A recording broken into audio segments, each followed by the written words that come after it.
এখন যদি বলে ইনি মোহাম্মদ, তাহলে তো শেষ। সে তো চাইছে মোহাম্মদকে। আর এখন আবু বকর সিদ্দিকের মুখ দিয়ে তো মিথ্যা বের হতে পারে না, ইনি অন্য একজন বলে দেওয়া, এটা তো আবু বকর সিদ্দিকের মুখ দিয়ে বলা সম্ভব নয়।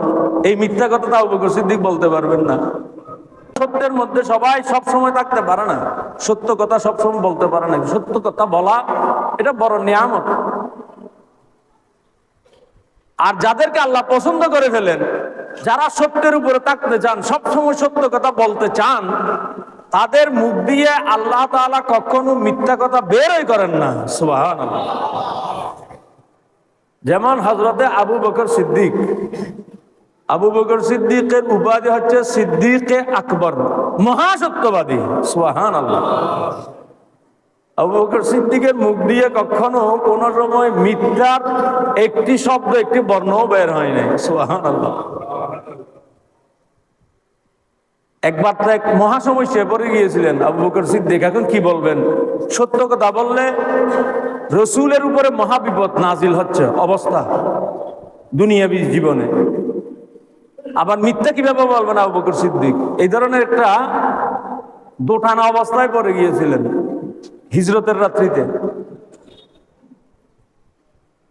হুজুর করিম রউফুর রহিম সাল্লাল্লাহু আলাইহি ওয়াসাল্লাম যখন হযরতে সাইয়্যিদুনা আবু বকর সিদ্দিক রাদিয়াল্লাহু তাআলা আনহুকে নিয়ে হিজরতের রাত্রিতে মক্কা মুকাররমা থেকে মদিনা মুনাওয়ারার দিকে রওনা দিলেন, রাসূলের সাথে আছেন শুধু হযরতে আবু বকর সিদ্দিক। এদিকে কাফের মুশরিক বেদিনরা সবাই ওই দারুন নদওয়ার বৈঠকে বসে সিদ্ধান্ত ঘোষণা দিল, যে ব্যক্তি মুহাম্মদকে জীবিত অথবা মৃত ধরতে পারবে, হাজির করতে পারবে, তার জন্য 100 উট পুরস্কার দেওয়া হবে। নাউজুবিল্লাহ। দারুন নদওয়ার বৈঠকের সভাপতি ছিল আবু জেহেল নদবী। নদবী শব্দ এটা এসেছে নদওয়া থেকে। তো ইতিহাসের মধ্যে সর্বপ্রথম নদবী হচ্ছে আবু জেহেল। দারুন নদওয়ার বৈঠকের প্রথম সভাপতি ছিল সে। এই আবু জেহেল নদবীর সভাপতিত্বে দারুন নদওয়ার যেই বৈঠক হলো, সেই বৈঠকের মধ্যে সিদ্ধান্ত হলো মুহাম্মদের মাথা যে এনে দিতে পারবে তাকে 100 পুরস্কার, 100 উট পুরস্কার দেওয়া হবে। নাউজুবিল্লাহ। এই পুরস্কার যখন ঘোষণা দেওয়া হলো, আরবের বড় বড় পাহলওয়ান যারা আছে তারা বের হয়ে গেল মুহাম্মদের মাথা, মুহাম্মদকে ধরার জন্য। আর এদিকে অতি সংগোপনে হযরত আবু বকর সিদ্দিক আর আমার রসুল মদিনা মুনাওয়ারার দিকে রওনা দিলেন। ওই যারা মুহাম্মদকে খুঁজছে, এই ধরনের এক ব্যক্তি হঠাৎ আবু বকর সিদ্দিকের সামনে চলে আসলো। সামনে রাসূলুল্লাহ, পিছনে আবু বকর সিদ্দিক। ওই ধরনের একজন ব্যক্তি আবু বকর সিদ্দিকের সামনে চলে আসলো। আবু বকর সিদ্দিককে আরবের অনেক মানুষ চিনে, বেশিরভাগ মানুষ। কেন? কারণ আবু বকর সিদ্দিক ব্যবসায়ী ছিলেন। ব্যবসার উদ্দেশ্যে তিনি বিভিন্ন জায়গায় বিভিন্ন কাফেলায় যেতেন এদিক ওদিক, সেই জন্য আবু বকর সিদ্দিককে বেশি মানুষ চিনতেন। কিন্তু রাসূল সাল্লাল্লাহু আলাইহি ওয়াসাল্লামকে তখনও এইভাবে মানুষ চিনতে পারে নাই, কারণ ইসলামের প্রাথমিক সময় তখন। আবু বকর সিদ্দিককে ওই মানুষটি চিনে ফেললো, ইনি আবু বকর সিদ্দিক। আবু বকর সিদ্দিককে চিনার পরে এখন আবু বকর সিদ্দিকের কাছে জিজ্ঞাসা করলো ওই মানুষটি, হে আবু বকর, তোমার সামনে যে ব্যক্তি, ওই ব্যক্তিটা কে? এখন আবু বকর সিদ্দিক মহাসমস্যায় পড়ে গেলেন, না কি জবাব দেবেন? এখন যদি বলে ইনি মুহাম্মদ, তাহলে তো শেষ। সে তো চাইছে মুহাম্মদকে।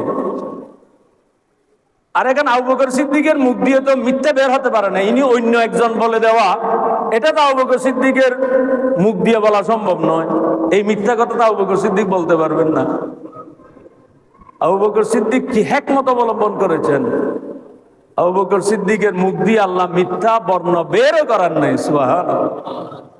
তো তৎকালীন সময় একটা নিয়ম ছিল, এই ধরনের দূরবর্তী যাত্রায় যখন কাফেলা সহকারে যায়, দলবল সহ যায়, তখন দলবল সহ সবাই রওনা দেয়, যায় এদিক থেকে এদিকে। তখন তো আর আমাদের এই সময়ের মতো এই যান্ত্রিক গাড়ি, রেলগাড়ি, বিমান এগুলি তখন ছিল না। তখন তো মানুষের যাত্রা ছিল হাঁটা পথে, আর সওয়ারি ছিল উট ঘোড়া এগুলি। তো যারা কাফেলায় যেত তারা তো দলবল সহ একসাথে থাকতো। কোন ব্যক্তি বিশেষ যদি কোনো দূরবর্তী জায়গায় রওনা হতো, তিনি একজন মানুষকে পারিশ্রমিক দিয়ে, যে মানুষটি রাস্তা চিনে, এই ধরনের একজন মানুষকে নিয়োজিত করত, যে ব্যক্তি তাকে রাস্তা দেখিয়ে নিয়ে যাবে, এর বিনিময়ে তাকে কিছু পারিশ্রমিক দেওয়া হতো। তাকে বলা হতো তৎকালীন সময়ে হাদি। আমাদের এই আধুনিক যুগে গাইড বলতে পারেন, গাইড, রাস্তা চিনিয়ে দেওয়ার গাইড।